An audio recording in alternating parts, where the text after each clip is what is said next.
Welcome to the show. My name is Charlton with Big C. This is Charlton at Big C Sports, coming to you worldwide on the Big C Sports Network, on the #1 network in the United States of America. And Big C Sports has been voted the #1 sports show in the universe, according to Big C.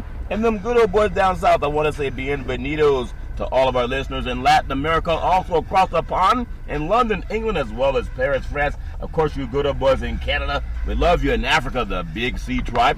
But there's no one we love more than the good old boys down south in the land of the free and the home of the brave on a beautiful October the 3rd, 2019. Ground of Deportes, Big C. How's it going for you good old boys down south? Charlton, it's been as hot down here in the south as the Atlanta Braves, but it is scorching. I mean, record temperature through these southern states. I need to be at a hockey arena tonight sitting next to some ice, bro. Laying out on the ice. If you're laying out on ice at a hockey rink, Big C, that's not good air conditioner. They'll probably have some good old boys get you off the ice. It's all fair in love and war. I know a lot of good old boys in Oakland, in Oaktown. Hammer, please don't hurt them, but I think there's a lot of hurt feelings in Oakland, California, based on what happened last night with the Tampa Bay Rays coming in and doing their thing.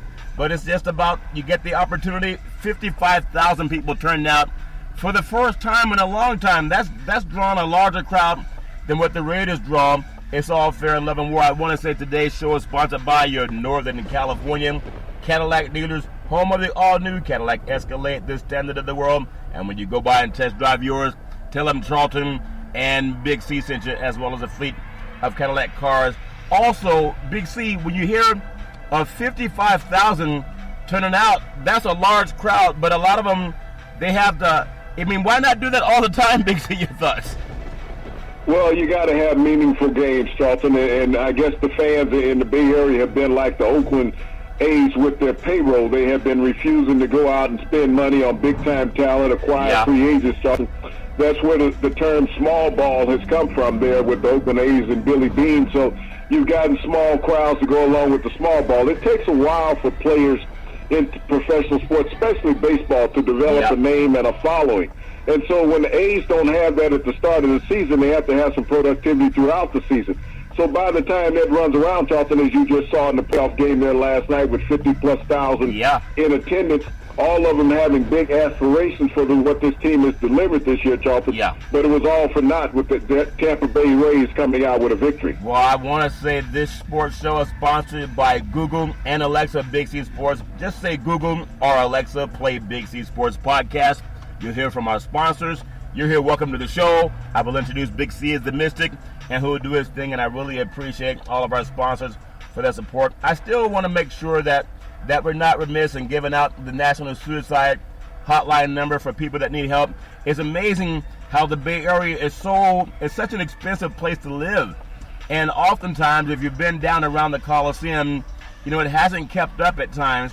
But it's about gentrification, and I'm sure they'll find other uses for the facilities as they have more time to put money and investment into it.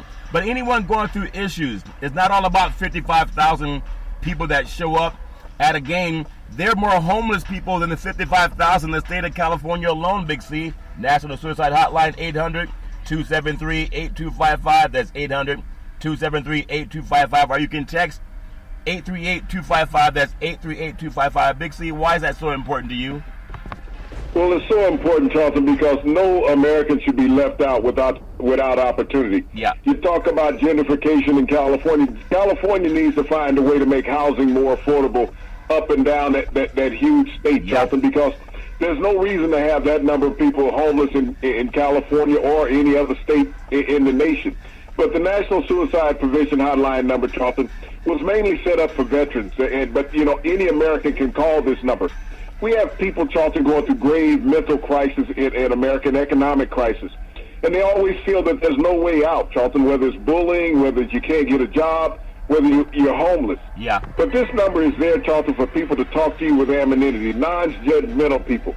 In America, we want to judge people based on appearance more often than not having the compassion to understand someone's plight.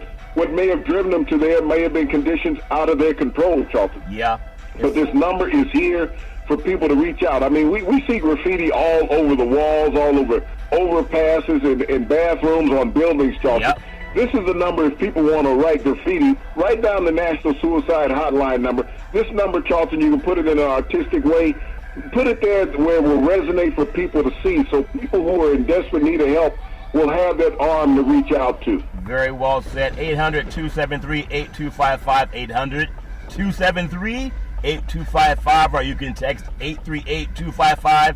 That's 838-255. According to the Bureau of Housing and Urban Development, there's over 130,000 homeless people in California.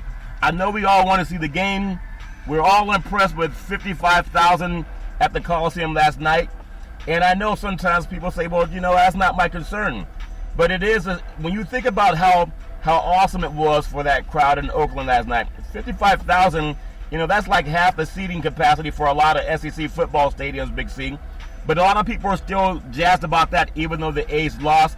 But still, that hotline number is important. I want to get your thoughts last night, because them good old boys from Tampa, they came out and they spoiled the party. I was asking who had the most pressure, and I was surprised that you said that Oakland had the most pressure. I thought having 55,000 fans when you normally get 25,000 fans would be added intensity for the A's, but they got beat down. They gave up 4 home runs to this team that has the lowest payroll in baseball, Big C. Your thoughts? Well, Charlton, the pressure wasn't on the Rays. They came across there playing with house money. The lowest payroll in Major League Baseball, Charlton. But, when you get out there between the stripes, Charlton, that's all that matters. Yeah. And when you look at how the Rays came out there with no pressure on them, Charlton, because no one expected them to be there, although no one had really expected for the A's to be there. Yeah. But you come out and you played long ball in Oakland last night. And you think about it, you held this A's lineup to just one single run on this game. What an outstanding outing by the Rays to be able to do that, Charlton. Yeah, it's amazing. You know how we had the game with the Nationals and Milwaukee, and the player had the mistake in the outfield? That's so glaring. When a player has a mistake, you miss a ground ball, and then the whole sports universe will look at you and say that you're the reason they lost the game. But instead of knocking the Oakland A's, because I think the last time they won a deciding game series was back in 1973 or 74, if my math is right. So it's not as if they have a history of winning the deciding game. But what I will ask you, for all the teams that spend the most money on baseball roster, let's say the New York Yankees, we can't knock them because they're always winning World Series or at least being in the playoffs, Big C. And then you look at a team like Oakland, and people feel sorry for Oakland, but their payroll's in the 92 million plus. And then you look at Tampa, they're like 30 million under that. So I don't think it's going to matter what I say, but is this a sea change for organizations that are breaking the bank for guys like Bryce Harper, Manny Machado, and Trout? And none of those guys, have you noticed the highest 3 payrolls in baseball, not one of them made a playoff game? Big C, your thoughts? Well, Charlton, you have to understand in baseball, it's this thing called revenue sharing. Yeah. All the teams make the same amount of money. It's about the owners. How much do they want to dole out to the players, and how much do they want to put in that profit line of what they've earned on the year? Yeah. So baseball, you can say small market, you can say large market.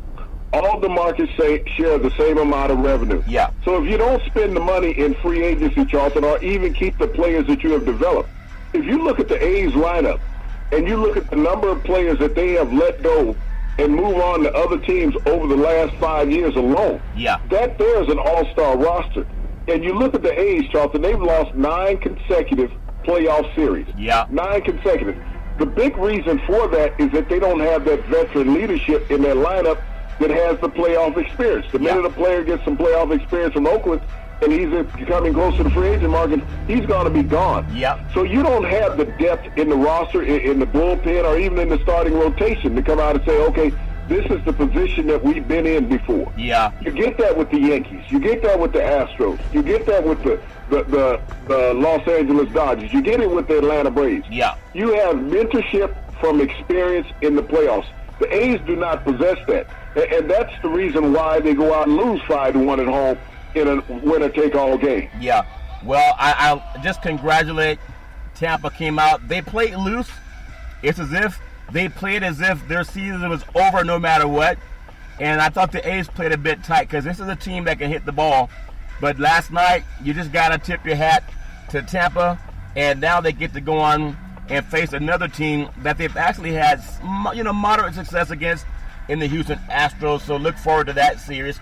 And then when you look at what's going on tonight, I mean, the Dodgers, obviously, they're going to be the team that everyone looks at in the National League, and but they got to get past this Washington team that, just like Tampa, they're playing with house money too, Big C. But before we get on that, going down south, down in Georgia, you have the Atlanta Braves and you have the St. Louis Cardinals. You have Nicholas going for St. Louis, and you have Keuchel going for the Braves. And I want to get your feeling. Is this a series where we'll see the road team having more success going on the road? I don't know, because I like what Atlanta has. That's such a young and powerful team. Big C, your thoughts? Well, Atlanta's been playing outstanding baseball, capturing the Eastern Division. And, when the Cardinals, eliminated the Cubs, it cost Joe Madden his job. Yeah. But this is a series, Charlton, that's going to be decided in the heat. Yeah. Atlanta had record temperatures today in that city of 98 degrees. Wow. Also, a little known fact that a lot of people don't realize, Atlanta is the second highest altitude stadium in Major League Baseball. Really? I didn't know that. This is a game that can be controlled by the long ball. When you think about the ball carrying in the heat and altitude, the ball can get out of SunTrust Park in Atlanta. Yeah. Atlanta, they don't have a lot of experience overall. When you think about Dallas Keuchel starting tonight for the Atlanta Braves. Yeah. Dallas Keuchel's ERA against St. Louis in his last 4 starts has been at 10. Yeah. So they can get at Dallas Keuchel. So I don't see him getting far in the game, not past 5 or 6 innings before those St. Louis bats catch up with him. But this is one of those series that no one expected Atlanta to be in the playoffs last year. They won the Eastern Division. They're back-to-back champs this year in the Eastern Division. Yeah. And the Washington Nationals won the wild card berth, even without Bryce Harper. Yeah. They became a better baseball team, Charlton, without Bryce Harper. So it's going to be tough for Atlanta. Atlanta handled them in the regular season, but when you get to the playoffs, it's an all-new horse every time. Well, you think about, if we go back to Oakland just for a moment, what Tampa did last night with the first baseman, Yandy Diaz, and he stole the show in the series against Oakland in 1-game series. 3 hits on the night, 2 of those home runs, and that a lopsided victories to say the least, because you would expect the A's at least at home to get 4 runs, but they got 1 run. And then as you're talking about the series down in Atlanta, it's all about sometimes, and maybe this is wrong, but in the South, and I had no idea the altitude at the new stadium in Atlanta would be a factor, as if maybe at Coors Field up in Colorado, Big C. But I don't know if that's a factor or not. But with the humidity, I know it gets humid also in St. Louis, but I know you've been through both cities. Is there a factor that where the humidity is even more in the South, say in Georgia, Big C? Your thoughts? Well, you get humidity in both of those cities, Charlton. When you think about St. Louis being right there on the Missouri River, they have moisture there all the time. And Atlanta, they've had record heat throughout the South. I mean, if you look at the temperature in the South, I mean, you got states right now being in triple digits, and here it is almost, we're in October. Yeah. And we're having triple digit heat. And Atlanta, like I said, it was 98 degrees today, on the news, the temperature there. So that's a launching pad when it comes to baseball. Yeah. And if these pitchers can't keep the ball down in the strike zone, we can see some epic home runs in SunTrust Park tonight. Yeah. And when you think about some of the young superstars that Atlanta has, I don't know if prime time is too big for these guys. They got Acuna Jr. and Jose Albies. Yeah. 2 outstanding young players. Freddie Freeman, I know he struggled down the stretch at first base for the Braves, but there's some players there that can get the job done. Yeah, and you're thinking about it, Major League Baseball, the Eastern Conference playoffs, Central Division champion St. Louis. You talked about their heated rival with the Cubs, and then you have the Eastern Division champions, the Braves. And I think that something about the Braves and that youth, Big C, I guess old bones, they get more tight than young bones. I don't know if that's true, but you agree with that, Big C, your thoughts? Well, but when it comes to playoff, Charlton, you like that veteran leadership. Guys who have been there where the stage is not too big for. Yeah. We talked about the game in Oakland last night, the grandioseness of being in the playoffs and what it stands for. Yeah. Young players don't always understand what it takes to fulfill that dream of chasing that championship. When you have that veteran leadership on the pitching mound and even in the field that can calm players, that can get other teammates to understand the moment, that it's not too big, how to stay in perspective. Yeah. That's what you look for when it comes to the playoffs. Veteran leadership in all sports, if you look around at teams that win championships, they have that veteran leadership that goes undaunted when it comes to the playoffs because they understand what the moment stands for. Yeah, they really do. So I'm looking forward to that good series down there in Georgia with the Braves and also the Cardinals. Now, if you look at the West Coast, and it's always about Clayton Kershaw and how deep the Dodgers pitching staff is. And I know over the last couple of years where they've been to the NLCS Big C, they just let their fans, they're happy because they've won it the last 2 years. That's the Dodgers, the defending NLCS champions, but they've also lost the World Series. And there's something about the number threes. If you can get it done, we talk about three-peats that are hard to accomplish. The Dodgers, if they can three-peat as NLCS champions, then maybe it will be their year to win. But tonight, they're going to have to figure out how to go strong against a team in Washington that really no one thought would be here because they didn't keep Harper. But letting go of Harper was less luggage for them, Big C. Your thoughts? Well, I think it drew the team closer together, Charlton, when they realized that they did not rely on one player that had been injured a lot of the past 2 seasons while he was in Washington. Yeah. This team came out, Charlton, and they showed the unity that they needed. They took the wild card berth in the National League. Now they're going to go across the country and challenge the mighty Los Angeles Dodgers, who everyone figured halfway through the season was already in the playoffs. They had a 20-game lead in their division. They had a few struggles throughout the stretch, Charlton, down the end, but they ended up with 106 victories on the regular season. A phenomenal number of wins for a team. When you think about 3 consecutive seasons with over 100 wins in Major League Baseball, the Dodgers have been able to accomplish that. And so as we look at the Washington Nationals going out there competing, the temperature is going to be much kinder out there in Washington, in Los Angeles LA, to everybody. It's only 77 degrees.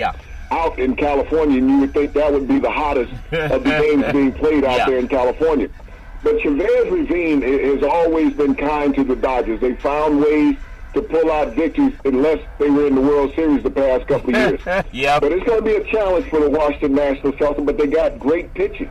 When you think about Scherzer, you think about Strasburg. This was the first team in Major League history, Charlton, to have 3 starting pitchers to accumulate over 230 strikeouts on the regular season. That's amazing. And tonight you have Patrick Corbin going against Walker Buehler with the Dodgers. And I know, we talk about Ben Scully and the great Tommy Lasorda.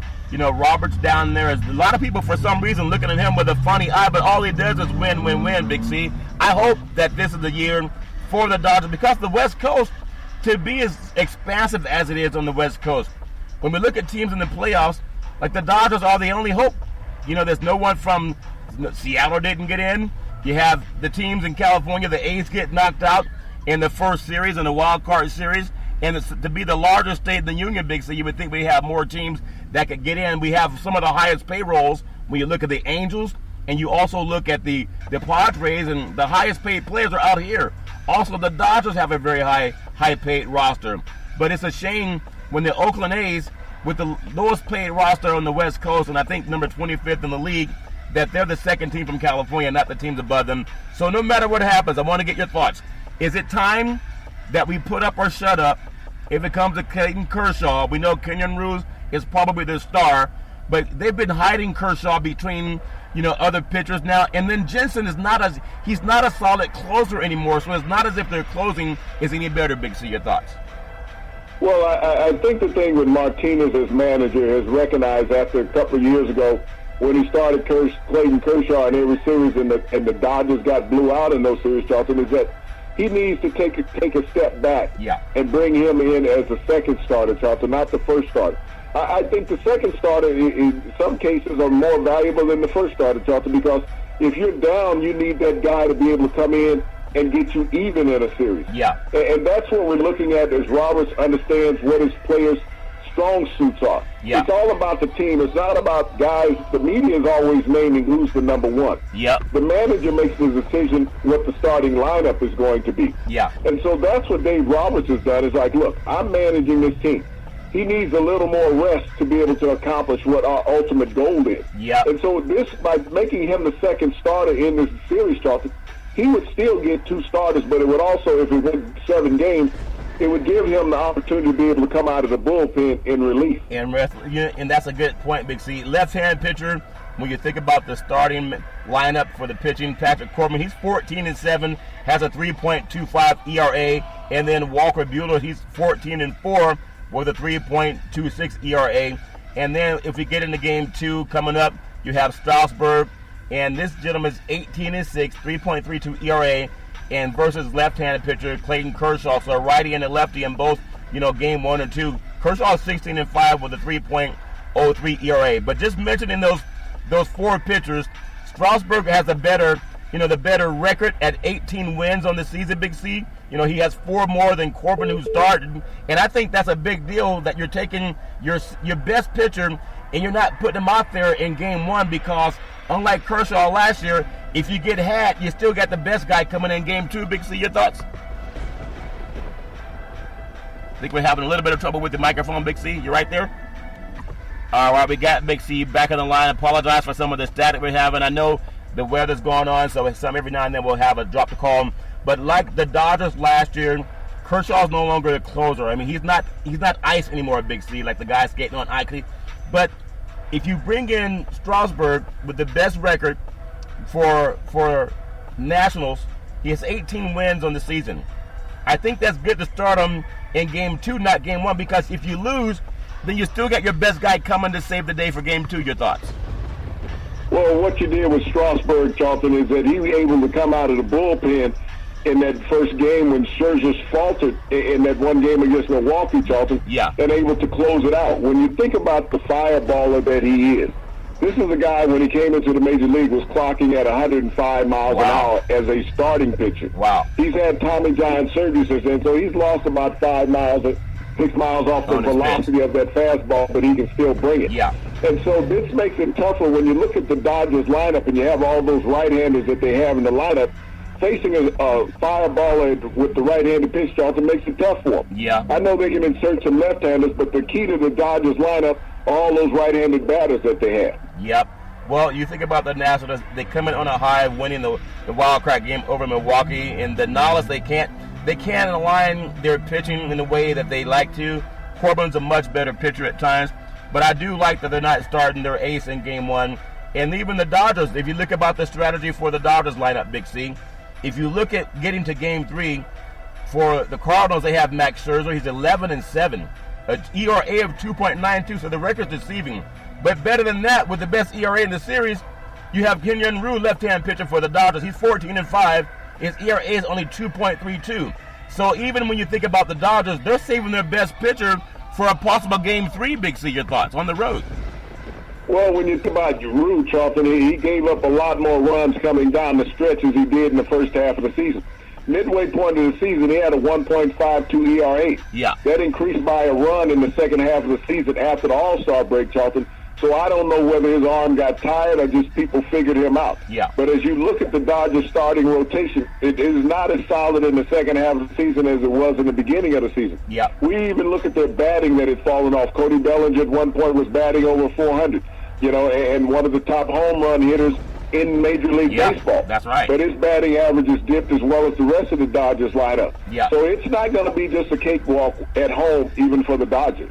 Let's go back down south and just preview their starting lineup, because pitching, just like in football, defense wins championships. I know we want to give quarterbacks the most money because people see them all the time, but if your defense can't stop them, you're not going to win, Big C. If the Rams and the Chiefs proved that last year, you can score 40 points, but if your defense gives up 41, you lose. So the pitching tonight, down south in all of that heat and humidity, right-hand pitcher Miles McCollum, he's a 9-14, well, a 4.16 ERA, not that good. Left-handed pitcher Dallas Keuchel. Keichel's actually 8-8 with a 3.75 ERA. So they're not sending their best pitchers out there. The game Friday, right-handed pitcher Jack Flaherty, he's 11-8, ERA is 2.75. Followed by right-hand pitcher Mike Flutn. I can't even pronounce his last name. Flutnuzik, I'll say, is 8-4. ERA is really high at 4.54. So they got to count more on hitting the ball more than getting people out at the base. Big C, your thoughts? Well, it comes down to the bullpens when you think about these series. As I mentioned earlier, Keuchel against the Nationals has a torrid ERA of over 10 that he's given up in his last 4 appearances against them. The advantage, like I said, that Atlanta has is they're playing in that hot weather at home. Yeah. Over 90 degrees in Atlanta.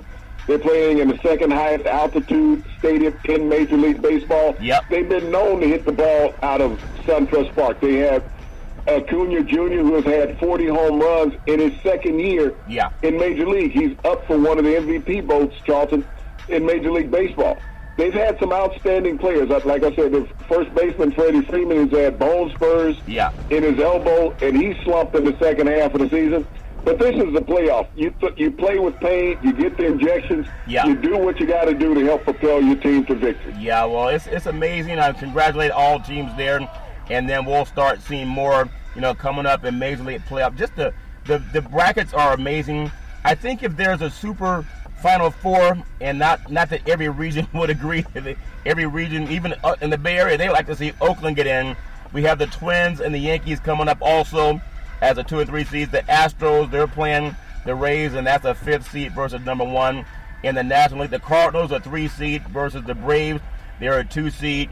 And then the Dodgers are number 1 seed versus the Nationals, a number 4 seed. Is there, we talk about NFL playoffs, a dream. Maybe, again, depends on what region. A dream matchup would be somehow the Kansas City Chiefs in the AFC Championship game, whether that's against the New England Patriots or whomever. I think people like that. And then the NFC, I still think people want to see somehow, some way, the Rams and the Saints have a repeat. Do you have a dream matchup for the baseball, NLCS and ALCS? Does that matter, Big C? Your thoughts? Well, what I look at in Major League Baseball, Charlton, it's about getting hot at a particular time. Yeah. You always like to see the teams with the best records compete, because that's what you play 162 games for. Yeah. I mean, to have a team that makes the wild card berth and make the World Series. Amazing. The last time we saw a team to win the World Series with less than 100 victories, Charlton, actually less than 95, was the Kansas City Royals just a few short years ago. Yeah. But I don't know if that's good for baseball, because you basically punish teams who have worked hard to have the best records all year long in baseball, and then when it comes down to the championship chase, Charlton, you don't make it there. For some ungodly reason, you were just cold at the wrong time. So you go out and win 106 games, you go out and win 105 games, and you don't make the World Series. That's almost unfair to the fans and the viewership of baseball. Yeah, it is true. I just love seeing people compete. People say they love seeing the underdog. It's like when Ali and Frazier fought, they were both expected to win. But when you look at Mike Tyson and Buster Douglas, I don't know of anyone that wanted to see the underdog win that except for Buster Douglas and his crew.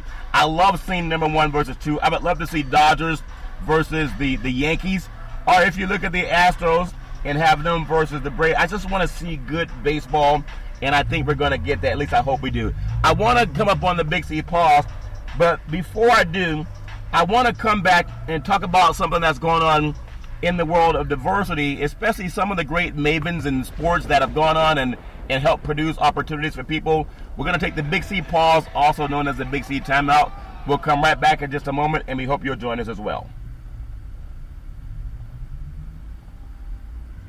All right, we are back from the Big C pause, also known as the Big C timeout. You can follow Big C Sports 24 hours a day, 7 days a week, worldwide on the #1 podcast network in the universe, an iHeartRadio podcast. You can follow Big C Sports on Apple Podcasts. You can follow Big C Sports on Google Podcasts. You can follow Big C Sports on Spreaker. You can follow Big C Sports on this program that I really love. It's called Alexa and Google. Just say Alexa or Google, play Big C Sports Podcast. You'll hear from our sponsors. You'll hear Welcome to the Show. I will introduce Big C as the Mystic, and he'll do his thing. And I really appreciate the growth we're having with our sponsors. The sports world lost a maven yesterday. Bill Bidwell was part of the NFL family. His internal life, Big C, you think about it, starting from his days as a ball boy through his first time as an owner. Although he was never one to seek the spotlight, he was always behind the people making the decisions. But Bill had an incredible sense of humor. He made an extraordinary contribution to the NFL. His vision brought the Cardinals, the NFL, and multiple Super Bowls to Arizona.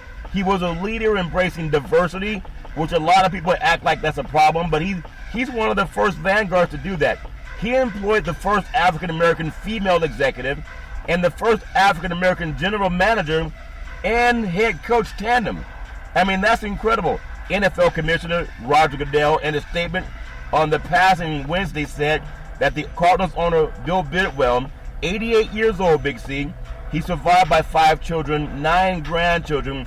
His wife, Nancy, passed in 2016, and it's unclear who's going to replace him as the owner. But we're always advocating for give people a fair opportunity, treat people the way you want to be treated.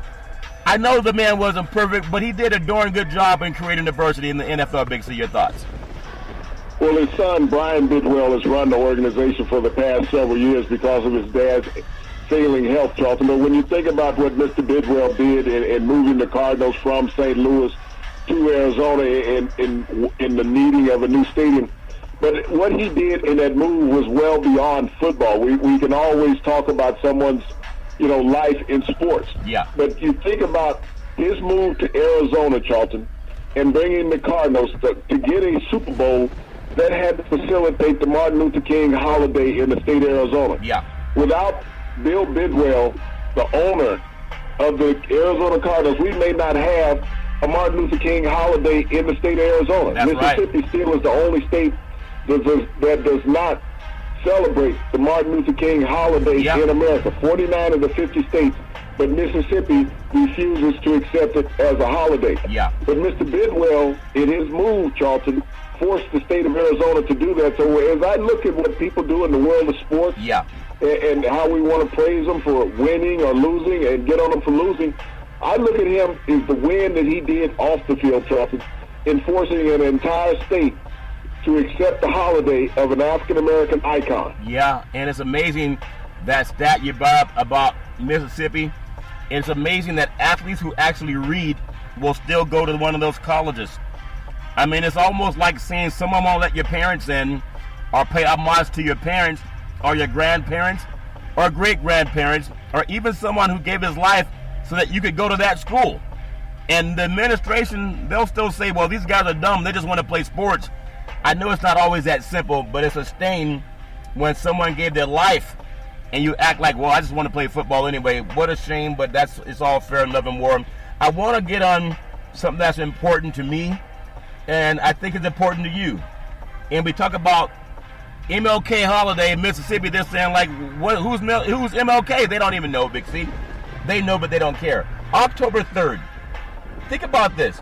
Almost 30 years after the birth of commercial radio in 1920, the pioneer black-owned radio station WERD, it took to the air in Atlanta, Georgia, October 3rd, 1949, Big C. Unfortunately, the station, it didn't survive, but it's not the end of the story for people of color in media or the universe. A lot of people still have opportunity, but we got to fight for it, Big C. No one gives you anything without fighting for it.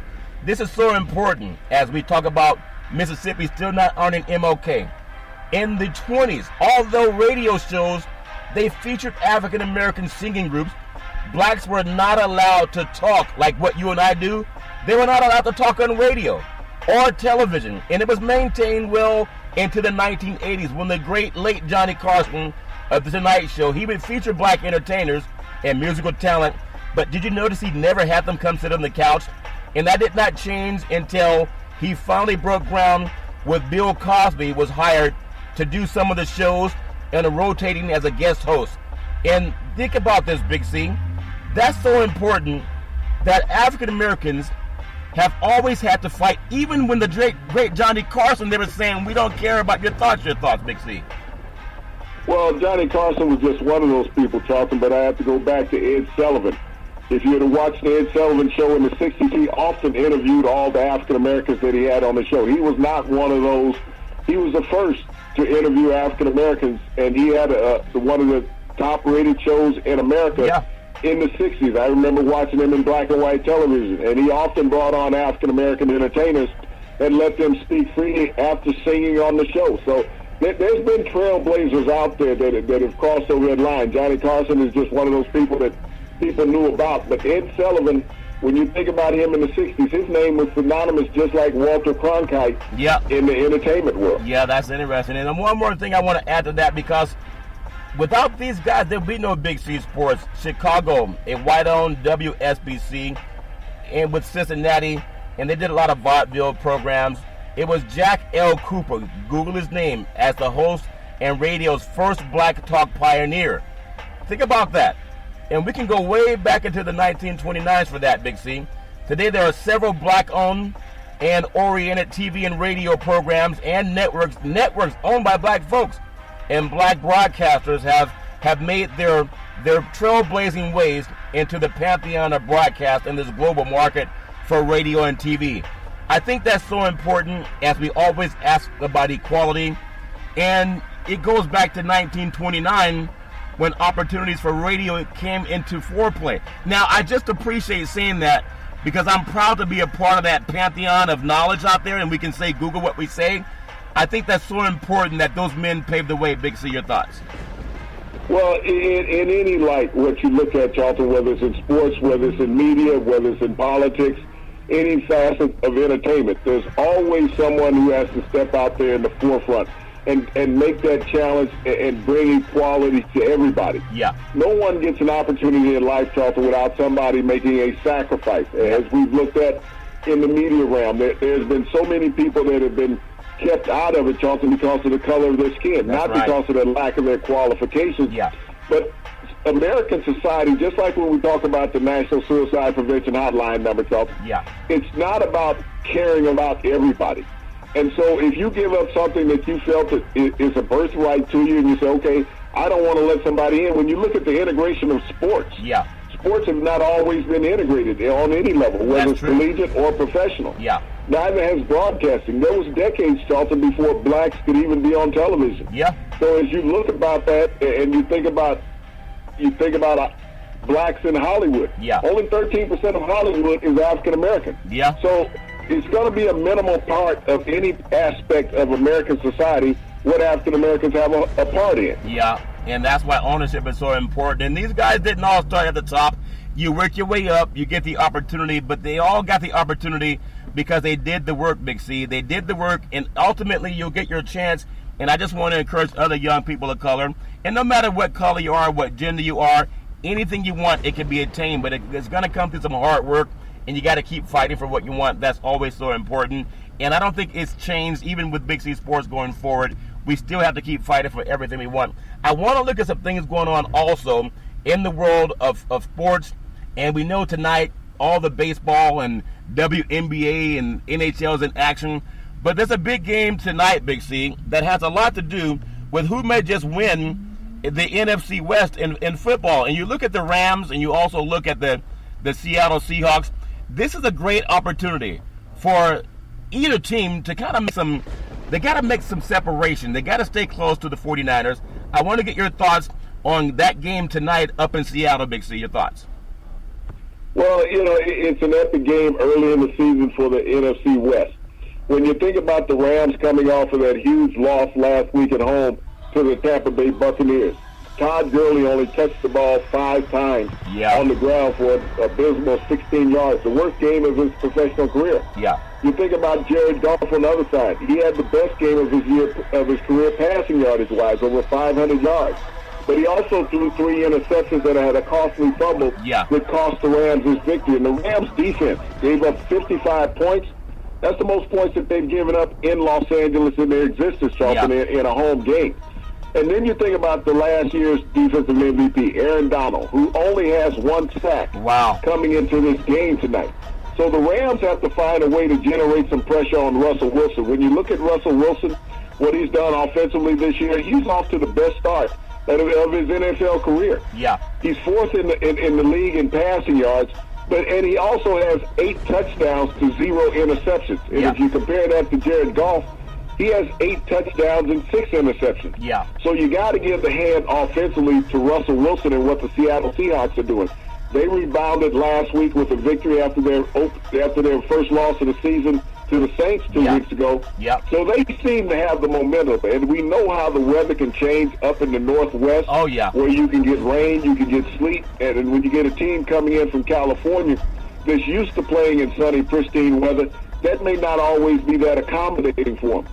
But the Rams, when we talked about the A's last night, all the pressure being on the A's because the Rays were coming across country and being relaxed, I think all the pressure's on the Rams going up there in the Northwest facing Pete Carroll. I mean, Sean McVay, everybody was singing his praise just a couple years ago, and even last year that, he was the greatest young mind in the NFL. Yeah. But you got to be able to put all those pieces together, and the Rams made wholesale changes during the offseason.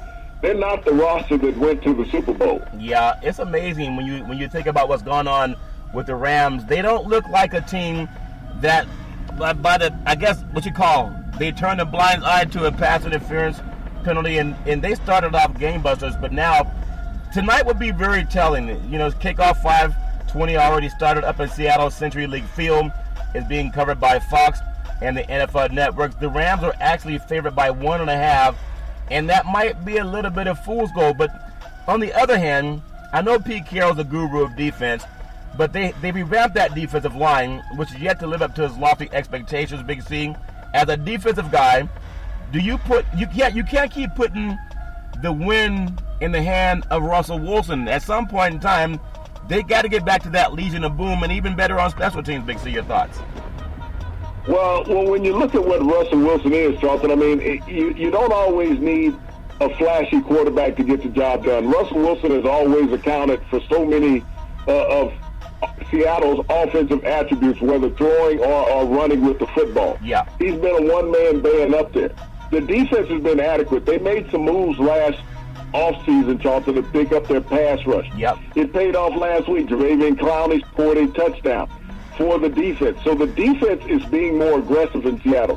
You have to think about it. If not for two special teams touchdowns by the New Orleans Saints, the Seattle Seahawks would be undefeated right now. Yeah. So their offense and defense have been doing what's expected. They've been as advertised. It's the special teams that let them down in one game because they really held the New Orleans Saints in check. Yeah. And the defense is much improved over what it was last year. And the offensive line is giving Russell Wilson time. You think about it. He's thrown 8 touchdowns against 0 interceptions. Yeah, that's always a winning formula. I want to get your thoughts because I know you love the defensive side and you hate quarterbacks that haven't thrown at least one pick in the first couple of games, Big C. But I want to look at in Seattle, linebackers Bobby Wagner, who's been a staple on that defense, and KJ Wright. They have the work cut out for them because the Rams, if the Rams do one thing, if they say we're going to pencil in Gurley to touch the ball at least 20 times, that's just 5 times each quarter, and that was sucking that defense more. But if they're not handing off to Gurley, those guys can drop back in coverage, which might make it more difficult for Goff. Does that make any sense? Your thoughts?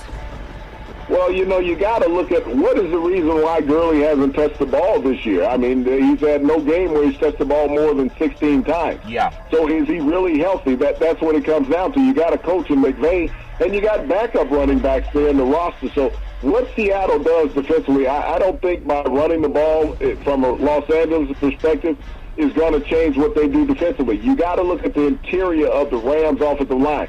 They have 3 new interior players, 2 new guards, and a center. Yeah. The continuity has not been there with the Rams this year because Gurley did not play during the preseason, so they didn't have the timing in balance. The play was between the receivers and Goff. They got Cooper Kupp back, who's been Goff's go-to guy. You got Woods out there, who's an excellent player in Charlton. But the Rams right now are not a run-oriented team. They are a pass-oriented team, and they're going to live and die by the pass. The run game, they live by that to get to the Super Bowl. They don't have it now, so they're a different format team. Let me ask you just one thought on closing this out, Big C. You think about the Rams coach McVay, Sean McVay, young kid, and you think about Pete Carroll, I believe the oldest coach in the NFL.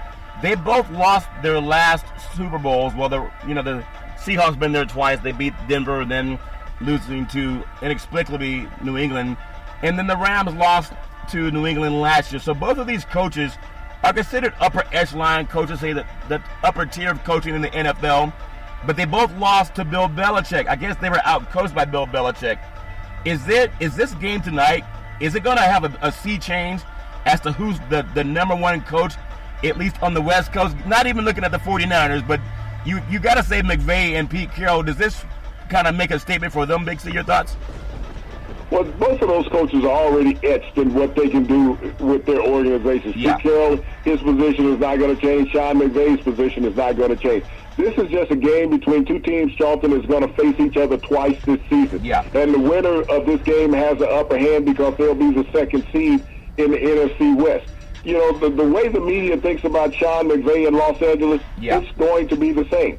Pete Carroll is more of an outlaw when you look at him as a head coach up in Seattle. Yeah. He does things uncharacteristically, follow the rest of the NFL coaches. But both of these teams, Charlton, are on solid footing. Like I said, the Rams are still trying to mesh after all the off-season moves. They have not had the pass rush this year that they had last year. You got to realize Ndamukong Suh is no longer there. No. He scored a touchdown against them, knowing what they were going to be doing offensively. Yeah. And Jared Goff and Todd Gurley. But Gurley is the biggest mystery in Los Angeles. Yeah. Is he healthy, or what is the real problem with him? Well, if he's not healthy, then you're hurting the team by putting him out there, because other guys that are healthy can play even if they're only 80% as good. So good luck up in the great Northwest. I'm sure they won't have any heat waves going on like we do down south and on the West Coast. Big C, I want to jump into the world of some small college football out there. There's a couple of games going on. You have Georgia Southern, and they're playing, it's a 1-3. South Alabama, and they're 1-4. And I know there's a guy, I think one of the better players I've ever seen out of Georgia Southern. His name is Tracy Ham. He played back in the 80s. He was an amazing quarterback, went up to Canada. And then you have South Alabama. These programs not really winning, but they're still very talented. Give me your feeling on what it would take for these programs to turn around, Big C. Your thoughts?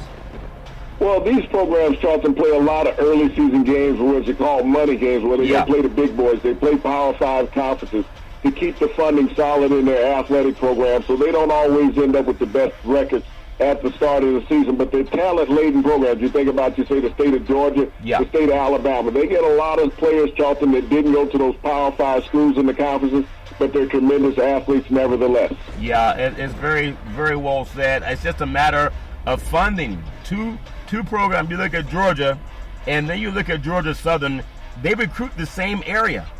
But one of them, of course, Georgia has a bigger athletic budget, better history. But there are times when schools like Georgia Southern can stay with them. And then South Alabama, they're never going to be able to recruit the way Alabama does. But they're in the same state, have access to the turn downs for the great Nick Saban. I want to take you to the Northeast. You have Temple, the Temple Owls, 3-1 versus East Carolina. They're 3-2 in a big game for the East Coast for these two programs. They're both trying to find some separation in their conference. Big C, your thoughts? Well, these are two conference rivals, Charlton, that are going to be getting at it tonight. You think about East Carolina. They have won the last 4 matchups between these two teams. Temple had a big victory in the third week of the season when they jumped all over Maryland, who was undefeated at that time, and Maryland's been on the skids. But this is a team, Charlton, that you're trying to get supremacy in the conference. Yep. And I like Temple in this. They have the better offense between the two teams. They got a great offense, but they need to change that uniform. Couldn't they talk to Big Phil, Uncle Phil out there at Nike and try to get something different on that uniform? But it's sometimes tradition wins out. I want to get into the biggest games on the slate for college football. Big C's thoughts. And it's a monster game in the SEC already, Big C. You have number 7 Auburn, and they still can't understand why they're that low, but there's only so many people you can put above them. And then they're at number 10, Florida.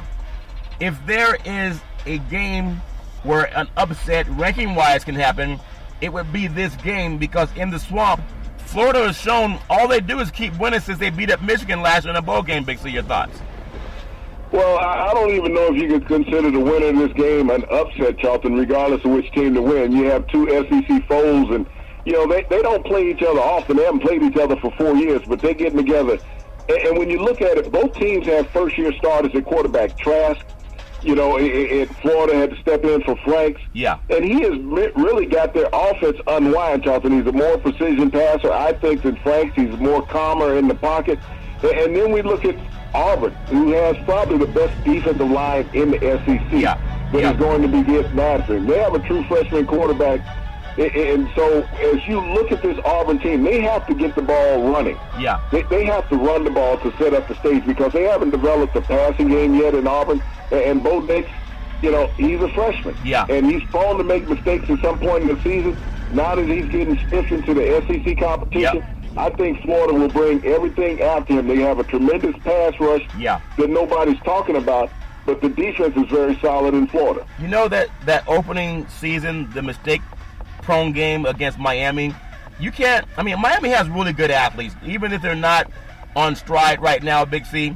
But that was a team, at least athletically and emotionally, they're just on the same level as Florida perhaps, but Florida's better coached. And if you be a team like Florida or Auburn, the easier team to win this game on the road, I think it's hard for anyone to go in Florida to win just because of their raw athletic talent and seeing what they've done since they beat up on Michigan in that bowl game.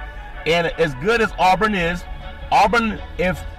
if there were 9 fewer seconds and if everybody won the right numbers of lotto, they'd all be millionaires. With 9 fewer seconds on the clock, Oregon would have beaten them. Even if Herbert didn't fumble, there's so many ifs, ands, and buts. But every game that Florida's played, even the turnover game against Miami, they were clearly the better team. Big C, your thoughts? Well, they're a great team, Charlton. Sometimes talent wins out. You look at the scenario that you had with Auburn in the opening game against Florida. The stage was too big for Oregon.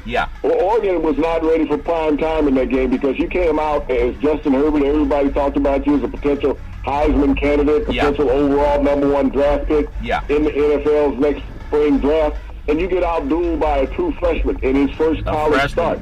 So you have to understand that the talent in the South seems to be more superior because the stage is not too big, and this was a neutral site for both teams. It wasn't like saying that Auburn had a home field advantage. So as I look at Auburn in this game, and they've gotten better as the season has risen along, nobody expected them to be undefeated at this point. Dan Mullins did an outstanding job in his return to Florida last year, taking over with that program, but it's now undefeated. Going down to the Swamp is not an easy place to play at any time. Not at all. Let's go up north where a little bit cooler, Big C. You have number 25, Michigan State, and they're at number 4, Ohio State. I know there are times when the underdog has a chance to win, and we talked about the underdog in the Florida and Auburn game maybe having a chance. I don't think there's any chance, but you can't.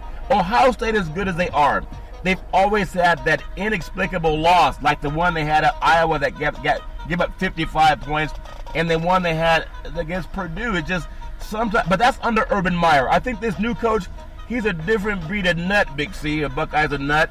I think Ohio State can separate Michigan State from the top 25. This won't be a game where they win by 3 points or a field goal or a touchdown. I think they can double-digit these good boys. I think Ohio State's that's good, and I hope I'm not wrong, Big C. Your thoughts?